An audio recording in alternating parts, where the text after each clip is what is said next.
Hi കൂട്ടുകാരെ, എൻ്റെ മറ്റൊരു വീഡിയോയിലേക്ക് സ്വാഗതം. എല്ലാവരും സുഖമായിട്ടിരിക്കുന്നെന്ന് കരുതുന്നു. ഇന്ന് ഞാൻ വന്നിരിക്കുന്നത് ചക്കക്കുരു മാങ്ങ കറിയുടെ റെസിപ്പിയുമായിട്ടാണ്. വളരെ എളുപ്പത്തിൽ സിമ്പിളായിട്ട് തയ്യാറാക്കാൻ പറ്റുന്ന ഒരു കറിയാണ് ചക്കക്കുരു മാങ്ങ കറി. അപ്പോൾ നമ്മുടെ ചക്കക്കുരുവിൻ്റെ പുറത്തെ വെള്ളത്തൊലി മാത്രം കളഞ്ഞു വെച്ചിട്ടുണ്ട്. അതുപോലെ മാങ്ങയുടെ തൊലിയൊക്കെ ചെത്തി വെച്ചിട്ടുണ്ട്. നല്ല പുളിയുള്ള മാങ്ങയാണ് കേട്ടോ. അതുകൊണ്ട് ഇത് മൊത്തം ഞാൻ എടുക്കുന്നില്ല, ഒരു 1.5 മാങ്ങ മതിയാവും. അപ്പോൾ നമ്മളുടെ ചക്കക്കുരു നമ്മൾ ഒന്ന് കഴുകിയതിനൊക്കെ ശേഷം ഒന്ന് കീറിയൊക്കെ ഇട്ട് കൊടുത്തിട്ടുണ്ട്. 10-15 ചക്കക്കുരു ഞാൻ എടുത്തിട്ടുണ്ടായിരുന്നു കേട്ടോ. അപ്പോൾ നമ്മളിതൊക്കെ കീറിയിട്ടുണ്ട്. അതിന് പുറത്തെ തൊലി നമ്മൾ കളയേ ചെയ്യേണ്ട. അതിന് ഒരുപാട് ഗുണങ്ങളുള്ള തൊലിയാണ്. നമ്മുടെ ഈ ചക്കക്കുരു കഴിക്കുന്നത് വളരെ നല്ലതാണ് കേട്ടോ.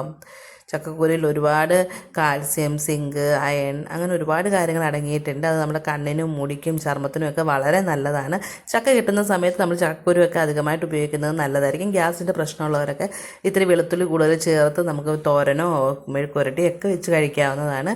അപ്പോൾ നമ്മുടെ പച്ചമുളകൊക്കെ ഇട്ടതിന് ശേഷം നമ്മൾ വെള്ളം ഒഴിച്ച് ഈ സമയത്ത് ഉപ്പും മഞ്ഞൾപ്പൊടി ഒന്നും ഇല്ലാതെ നമ്മളൊന്ന് വേവിച്ചെടുത്തിട്ടുണ്ടേ.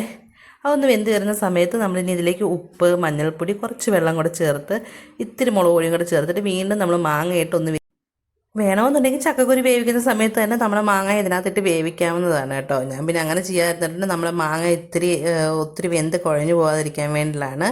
എന്നാലും മാങ്ങ ഒരു വിസിലടിക്കുമ്പോൾ നന്നായിട്ട് വെന്തൊക്കെ ഇരിക്കും. അപ്പം നമ്മൾ മുളക് പൊടിയും മഞ്ഞൾപ്പൊടിയും ഉപ്പും എല്ലാം ചേർത്തതിന് ശേഷം വീണ്ടും അടച്ചു വെച്ച് നമ്മുടെ ചക്കക്കുരുവൊക്കെ വേവിച്ചെടുക്കാൻ വേണ്ടി അപ്പോൾ നമ്മൾ കുക്കറൊക്കെ അടച്ചു വെച്ച് കൊടുത്തിട്ടുണ്ടേ.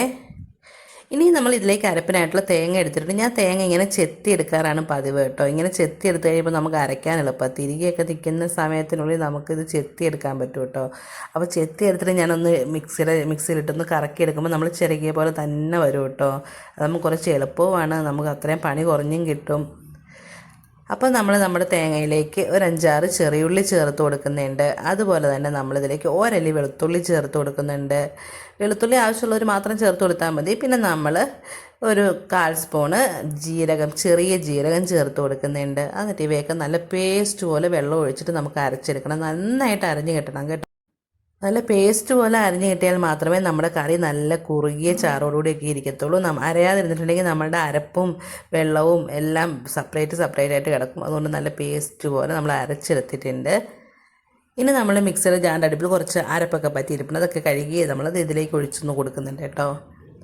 നമ്മൾ ഒട്ടും തേങ്ങയുടെ ഇതൊന്നും നമ്മൾ വേസ്റ്റ് ആക്കാൻ പാടില്ല. തേങ്ങയ്ക്കൊക്കെ എന്താ വില.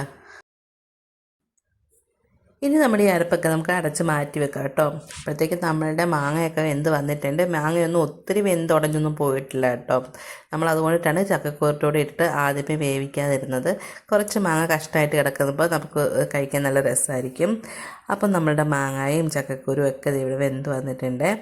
ഇനി നമ്മൾ ചെയ്യാൻ പോകുന്നത് ഒരു ചട്ടി അടുപ്പിൽ വെച്ച് കൊടുത്തിട്ടുണ്ട്. ചട്ടിയൊക്കെ നന്നായി ചൂടായി നമ്മുടെ ചട്ടിയൊക്കെ ചൂടായി വന്നപ്പോൾ നമ്മളതിലേക്ക് വെളിച്ചെണ്ണ ഒഴിച്ചു കൊടുക്കുന്നുണ്ട്. നമ്മളെപ്പോഴും വെളിച്ചെണ്ണ ഒഴിച്ചു കൊടുക്കുന്നതായിരിക്കും ടേസ്റ്റ് ഇങ്ങനത്തെ നാടൻ കറികളൊക്കെ വെക്കുമ്പോൾ.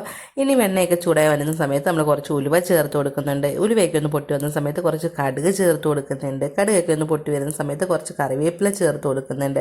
കറിവേപ്പിലയൊക്കെ ഒന്ന് മൂത്ത് വരുന്ന സമയത്ത് ഞാനിതിനകത്ത് സവാളയാണ് ചേർത്ത് കൊടുക്കുന്നത്. ചെറിയുള്ളി ചേർക്കുന്ന ടേസ്റ്റാണ്, പക്ഷേ ഇങ്ങനെ സവാള ചേർക്കുന്നതും ഒരു പ്രത്യേക ടേസ്റ്റ് ആയതുകൊണ്ടിട്ട് ഞാൻ സവാള ചേർത്ത് കൊടുത്തതേ ഉള്ളൂ. പിന്നെ നമ്മൾ കുറച്ച് ഉണക്കമുളക് കൂടെ ചേർത്ത് നന്നായിട്ട് ഇത് എടുക്കുന്നുണ്ട് കേട്ടോ. അത് നന്നായിട്ട് മൂത്ത് വരണം.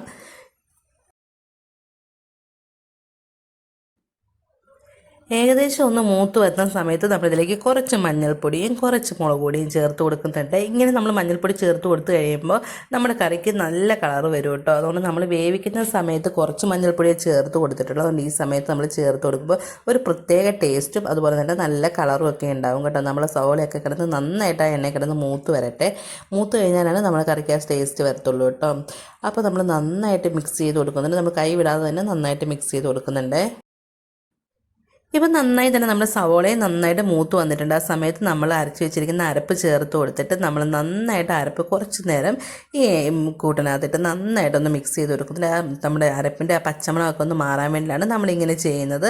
ഇങ്ങനെ ചെയ്തെടുക്കുമ്പോൾ ഒരു പ്രത്യേക ടേസ്റ്റാണ്. നമ്മളുടെ കറി നമ്മൾ തിളപ്പിക്കാതെയല്ലേ എടുക്കുന്നത്. അതുകൊണ്ട് നമ്മൾ ആദ്യമേ ഇങ്ങനെ ഒന്ന് ചെയ്തതിന് ശേഷം വേണം നമ്മളുടെ ചക്ക വേവിച്ച് വെച്ചിരിക്കുന്ന ചക്കക്കുരുമാങ്ങയൊക്കെ തട്ടിക്കൊടുത്ത് ആവശ്യത്തിന് വെള്ളമൊക്കെ ചേർത്ത് കൊടുക്കാൻ വേണ്ടിയിട്ട്. നിങ്ങൾക്ക് എൻ്റെ ഈ വീഡിയോ ഇഷ്ടപ്പെടുകയാണെങ്കിൽ ലൈക്ക് ചെയ്യാനും അതുപോലെ തന്നെ നിങ്ങളുടെ അഭിപ്രായം കമൻറ്റ് വഴി അറിയിക്കാനും അതുപോലെ ഹൈപ്പ് എന്നുള്ള ഓപ്ഷൻ കണ്ട് ഹൈപ്പ് ചെയ്യാനും ഒന്നും മറക്കരുത് കേട്ടോ. അപ്പോൾ നമ്മുടെ അരപ്പൊക്കെ ചേർത്തതിന് ശേഷം നന്നായിട്ട് മിക്സ് ചെയ്ത് കൊടുക്കുന്നുണ്ട്. നമ്മൾ പിന്നെ ഇതിലേക്ക് കുറച്ച് വെള്ളം കൂടെ ചേർത്ത് കൊടുക്കുന്നുണ്ട്. ആ മിക്സിയുടെ ജാറ് കഴുകി നമ്മൾ കുക്കറിനകത്ത് ഒഴിച്ചത്. ആ കുക്കറിനകത്തും കുറച്ച് ചക്കക്കുരുവിൻ്റെയും മാങ്ങയുടെയൊക്കെ കുറച്ച് അരപ്പൊക്കെ പറ്റിയിരിപ്പുണ്ടായിരുന്നു. അപ്പോൾ രണ്ടും ഇങ്ങോട്ട് വരുമെന്ന് ഓർത്തിട്ടാണ് അങ്ങോട്ട് ഒഴിച്ചിട്ട് ഇങ്ങോട്ട് ഒഴിക്കുന്നത്. അതിനുശേഷം നമ്മൾ നന്നായിട്ട് മിക്സ് ചെയ്ത് കൊടുക്കുന്നുണ്ട്. അടിപൊളി ടേസ്റ്റ് ആട്ടോ. ശരിക്കും പറഞ്ഞാൽ ചക്കക്കുരുമാങ്ങയും ഉണക്കമീനും അങ്ങനെ കഴിക്കുന്നതാണ് എനിക്കിഷ്ടം. അതുപോലെ തന്നെ നല്ല മറ്റേ തൈരുമുളകൊക്കെ കൂട്ടി ഭയങ്കര ടേസ്റ്റ് ആയിരിക്കും അങ്ങനെ കഴിക്കാൻ വേണ്ടി. അല്ലെങ്കിൽ ചക്കക്കുരുമാങ്ങയും നല്ല മത്തി മുളകിട്ട കറിയും ഒക്കെ കൂട്ടി കഴിക്കാൻ നല്ല ടേസ്റ്റാണ്. കുറച്ച് ഉപ്പ് കുറവുണ്ടായിരുന്നു, അപ്പോൾ നമ്മൾ കുറച്ച് ഉപ്പും കൂടി ചേർത്ത് കൊടുത്തിട്ട് നന്നായിട്ട് മിക്സ് ചെയ്ത് കൊടുക്കുന്നുണ്ട്. നമ്മൾ ചക്കക്കുരുമാങ്ങ തിളയ്ക്കരുത്, ജസ്റ്റ് ഒന്ന് നന്നായി ചൂടായി വന്നാൽ മതി. നമ്മുടെ തേങ്ങയുടെ പച്ചമണം ഏകദേശം മാറിയിട്ടാണ് നമ്മൾ വെള്ളം ചേർത്ത് കൊടുത്തിരുന്നത്. അതുകൊണ്ട് നമുക്ക് ജസ്റ്റ് ഇതേ രീതിയിലൊന്ന് പയ്യെ ഒന്ന് പതഞ്ഞ് വരുന്ന സമയത്ത് നമ്മൾ ഫ്ലെയിമൊക്കെ ഓഫ് ചെയ്യണം. എന്നിട്ട് നന്നായിട്ട് മിക്സ് ചെയ്ത് കൊടുക്കണം. തിളച്ച് കഴിഞ്ഞാൽ നമ്മുടെ കറിയും അതുപോലെ തന്നെ പിരിഞ്ഞ പോലെ ഇരിക്കും. അപ്പോൾ നിങ്ങളെല്ലാവരും ഇതേ രീതിയിലൊന്ന് ട്രൈ ചെയ്ത് നോക്കണം. അപ്പോൾ അടുത്തൊരു വീഡിയോ ആയിട്ട് വീണ്ടും കാണാം. Thanks for watching.